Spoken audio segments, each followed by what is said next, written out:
प्रेम विवाह करिबारु परिवार लोके हेले शत्रु। यौतुक निर्यातना सह अजाति विवाह कला हेला काल। 7 वर्षर विवाह पर भी परिवार देखा देछि विवाद। स्वामी स्त्री छोट झील को धरी मागुछन्ति न्याय। थाना ठारू आरंभ करी कोर्ट कचेरी पर्यंत सबुठी होइले निराश। शेषे आश्रय कले गणमाध्यम उपरे जहाँ आम पाखरे पहुँची। देखंतु आज्ञा एही अभावनीय घटनाटी हेउची ढेंकानाल सहरर स्टेशन बजार दृश्य, जहाँकि स्वामी आशीष कुमार साहू जे कि दीर्घ 7 वर्ष तले श्री सस्मिता बेहेरा प्रेम विवाह करथिले। विवाहर 2 मास पर घर लोकंकु जणाइथिले, हेले परिवार लोके चक्रांत करी पुओ बोहू को घर को डाकिथिले एवं पुओ बोहू चलिबा पई किछि घर देइथिले। हेले बापा माँ भाई भाउज मिलिमिशि पुओ बोहू को देले शारीरिक निर्यातना सह घर को देइथिबा घर को नेबा पई करिले योजना। शेषे माँ एवं भाउज मिलिमिशि पुओ आशीष को बाड़े करिले खंडिया खबरा एवं स्त्री सस्मिता 8 मासर गर्भवती थिबा अवस्था तांको पेट को माड़ मारिले सासू एवं बड़जा।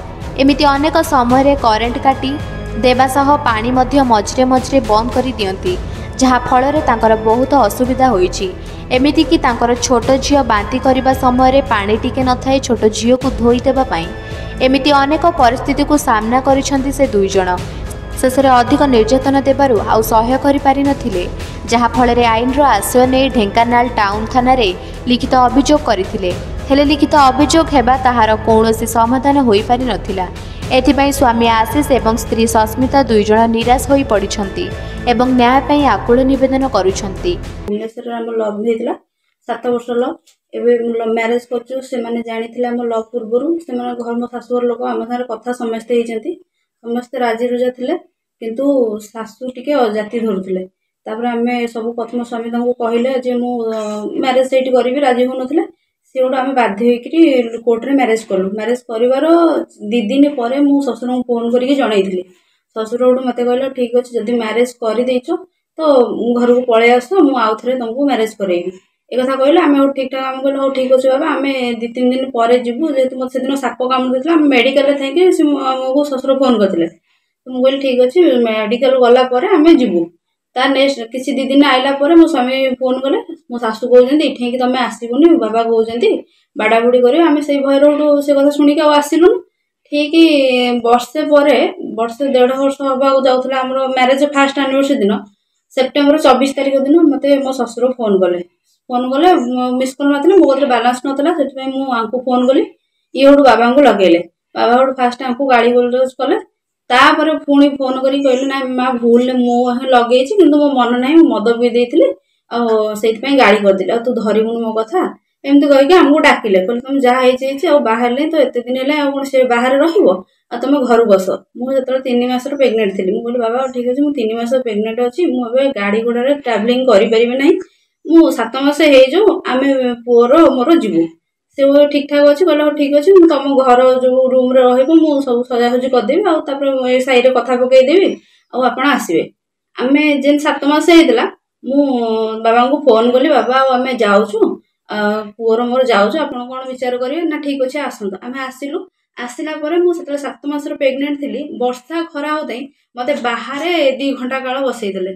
बाहर से बारंडा अच्छी 2 घंटा काल घड़घड़ी एमती हो बसईदे। बसईदेला पानी भी टी जाचिलानी शोष जो आम आसला घर को एंट्री करदेलानी। एंट्री कला बेलू आम सासू आम जो सासू माँ एम मो पेट को मारिक मो प्रेग्नेंट थी 8 मास जो मो पेट को मारिक मत पूरा ये करके पूरा दरमारा कले। मु थाना को गला थाना वाला कहते कि तुम है तुम ये आगे आस। मुझे केमी जी मो पेटा कौन होना से आगे पहुँची गले। मो पेटा जो मार्च मुझे उठी पारा दरकार ना नहीं, उठी पारे कि तुम कहीं से बसिक रही गल मेडिकल। मुझे मो पेटा कहला सडनली केमी जीव से गाड़ी घोड़ा किसी आम आनी नु ट्रेन में आसलु तो केमी ना तुम किसी मिछ सब नाटक ये सी मैंने मुझे प्रेग्नेंट लेडी कष्ट पाँच से देखा अनिल बाबू आमको कहते तुम सब नाटक कर तुम जब अजाति कहीं बाहर तुम अजाति तुम छोट जाति तुम एमती सब कथबार्ता करमती कर मिसव्यवहार करके मत मैंने बहुत कथबार्ता कले। मुझे प्रेग्नेंट लेडी थी 8 मासर किसी आमको न्याय मिलूनी।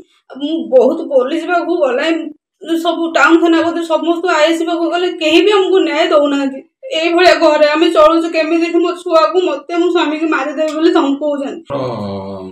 प्रथम कथा है मो स्त्री को से पसंद करती ना, जेहेतु से बेहरा कास्टर झील बोली एससी कास्टर झील बोली पसंद करते माँ भी एपरिक कहते जदि मु घरे पशे से विष खाईदे एपरिक मो हाथ पा पाइबे धरने आज्ञा से झीटे अलग जातिर गला मो छुआ भी अलग जातिर गला मु भी अलग जातिर गली निज पुओ मानसिकता यहाँ प्रथम कथा आज्ञा सेकेंड कथा हूँ आज्ञा बाबा माँ सब किसी कले जो सुविधा असुविधा है कम दाम कली दुकान 2 वर्ष चढ़े खटिली निज मेडिसिन टे पाइले बाध्य मुझे छाड़ी पड़े से मैरेज कले मेन रिश्ता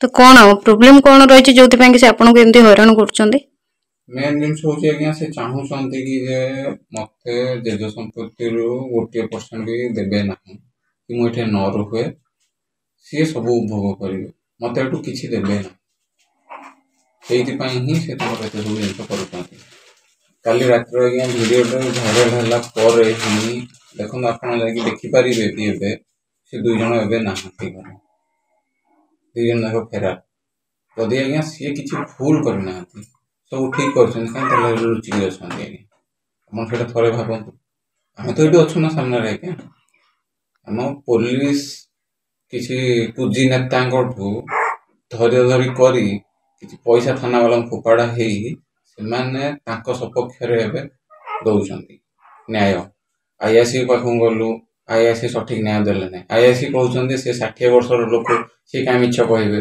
सी जहाँ कहते जहाँ सब मिछ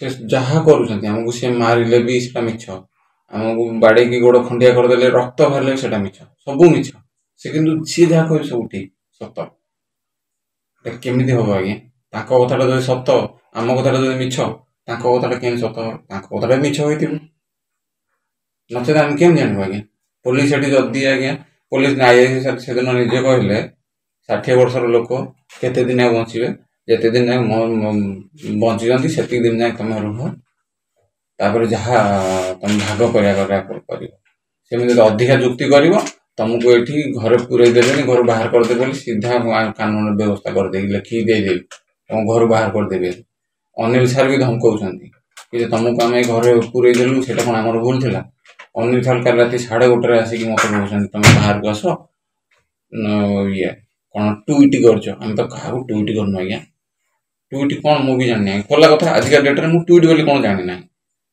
से निजे कहते ट्विट कर मुझे रिपोर्टर महाशय को देती भिडियो असुविधार भिडियोटा देती किसी प्रोब्लेम होता भिडियो रखी भिडियो फोटो से मुझे क्या किसी ट्विट कर राति 1:30 आज्ञा कौन पुलिस मु तो किसी केस करना चोरी करनी मर्डर करनी मु कहीं प्रोब्लेम जो मु कहीं बार बार थाना को जी आज्ञा मोर गोटे मान सम्मान अच्छी मु कहीं जी आज्ञा मो किसी जी आवश्यकता ना से जबरदस्ती आसिक हैरान कर राति 1:30 राति ढेंकानाल सदरରୁ ଗାୟତ୍ରୀ ଗୀତାଞ୍ଜଳି ଦାସଙ୍କ रिपोर्ट निरपेक्ष न्यूज।